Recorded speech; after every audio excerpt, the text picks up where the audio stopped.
Hi, welcome to this edition of Risk Engineers Talk Governance. In this episode, due diligence engineers Richard Robinson and Gaye Francis talk about the current trial in New Zealand regarding the White Island Volcanic Eruption and the charges brought against various parties under the potential breach of the New Zealand Workplace Health and Safety Law. We hope you enjoy the episode. If you do, please give us a rating to help spread the word. You can also check out other episodes in this first season. We also have all the details for Richard and Gaye and their business services in the description. If you have any feedback, please let us know. And welcome to another podcast recording session. We're a bit different today. We're doing this remotely. You're at home and I'm at home, but we thought we'd record a podcast today on the White Island Volcanic Eruption and the trial that's commenced in New Zealand just recently in the last month or so. So a little bit of background, the White Island Volcano erupted on the 9th of December 2019 and 22 people were killed on the island during the eruption. So WorkSafe have brought some charges against some parties involved in who own the island and operate. So I think there were 13 parties charged originally. Yes. And they're alleged to have breached New Zealand's workplace health and safety laws.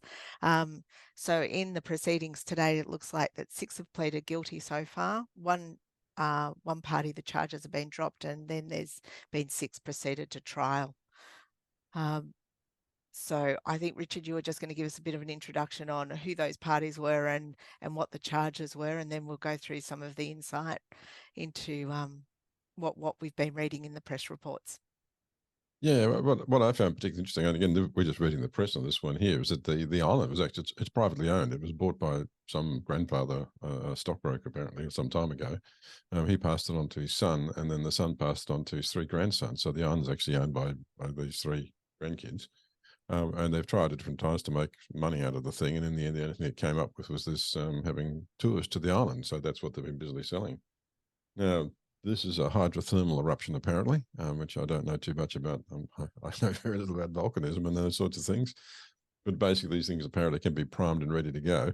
I mean, if you just think of, obviously, it's the volcanic islands in New Zealand. That's what they are on the fault line.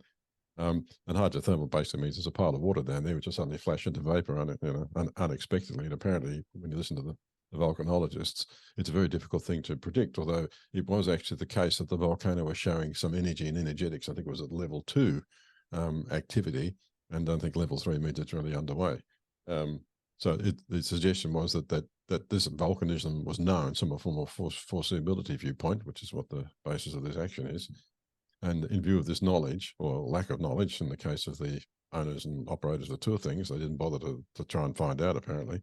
They didn't really understand that that this thing was perhaps more closely ready to go than it could have been. I think that one, just before the proceedings started, the WorkSafe New Zealand chief executive said in one of his interviews, this was an unexpected event, but that does not mean it was unforeseeable. And there is a duty on operators to protect those in their care.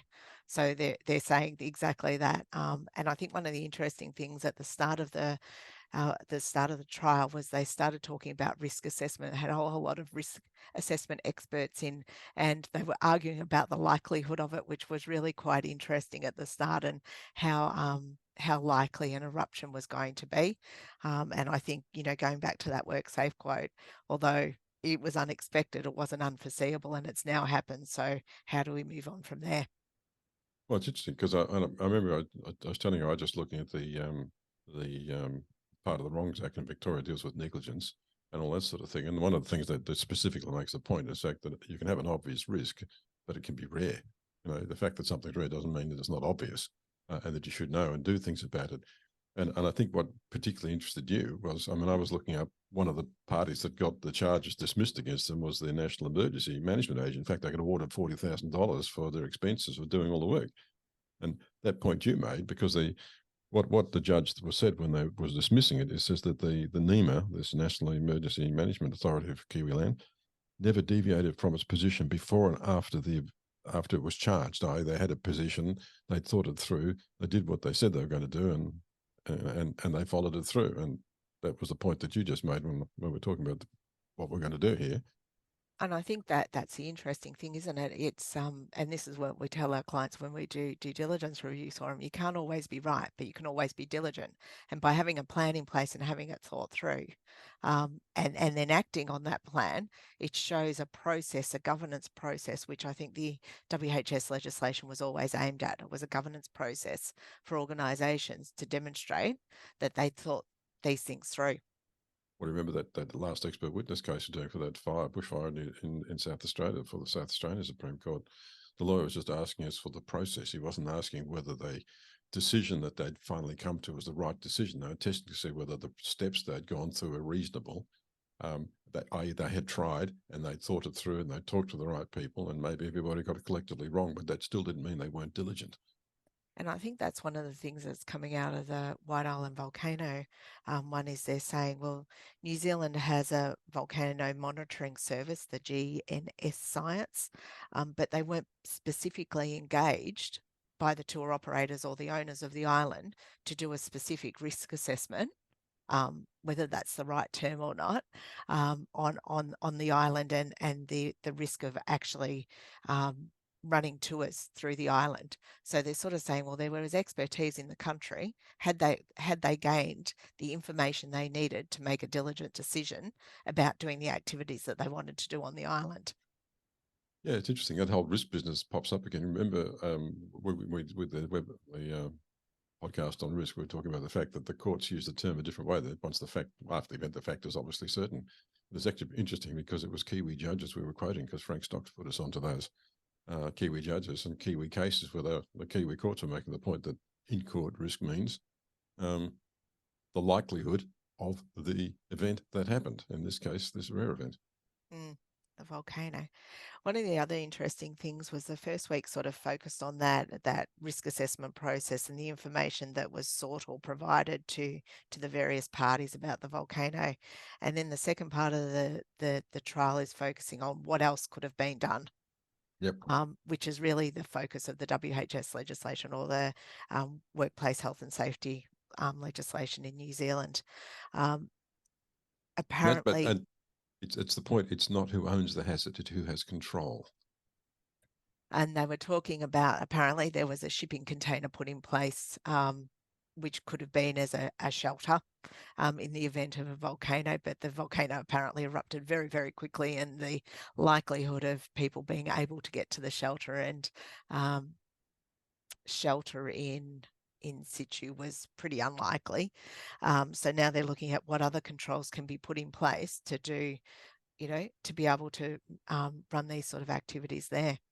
Well, one of the things that you were mentioning was the fact that people weren't wearing special clothing. Now, I mean, obviously PPE is the lowest thing you'd ever think about, but one of the problems that the survivors have got is that their clothes melted into them because they were basically plastic, modified wearing gym fiber, wear and active wear rather than cotton clothing, which long is cotton clothing. I mean, even if you put people in overalls, cotton overalls and things like that, and made sure they had big safety boots and things like that, you'd be making a clear statement to people that this thing's serious. You want to think about it. You're just not a tourist snooping at something, hoping it doesn't go off. Which is sort of the way that chemical plants and things like that can, spill out toxic clouds and toxic materials. They sort of deal with that, don't they? When you go out on site, you have to have the full long sleeves, long pants, cotton, so as you said, it won't melt into you. But as you said, that's way down the hierarchy of controls. And but I don't know that they did talk about some engineering controls, and I don't know whether they're reasonable or not. But they're talking about ballistic shelters and refuge shelters. And I know in bushfire terms, people are starting to look at that, being able to shelter in the place that if they get stuck, they can do that. Whether a shelter can be designed for a volcano, I'm not sure. Well, it was interesting that the army went in with shiny suits and breathing apparatus to try and retrieve people, and they spent 6 days apparently in fairly trying circumstances doing the best they could.